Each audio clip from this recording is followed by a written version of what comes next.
Kalapatids, tignan nyo nung kalapati namin na ito. Dati, tignan mo. Kaya nyo pag uwi na, mukhang tipler. Naging tipler. Grabe, paano nangyari dito? Ayan o. Ganyan ang pakpak, ganyan nung kapatid niya. Teka, napakita ko sa inyo. Ayan. Sana.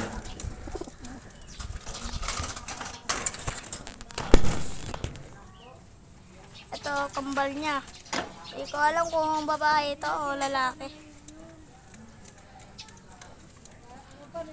Ano? Kambal sila. Kaso nung isa may pakpak. Ang puti. Maaga siguro kayo. Maaga pa. Ito. Ay, baka umalis guys.